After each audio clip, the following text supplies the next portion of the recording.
இறைவார்த்தை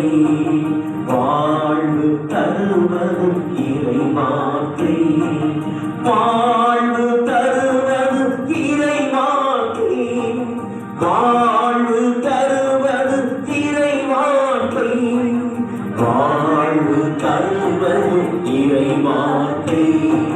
வாழ்வு தருவது இறைவார்த்தை தீபத்தால் வார்த்தையான தேவனே உனக்கு அஞ்சலி தூபத்தால்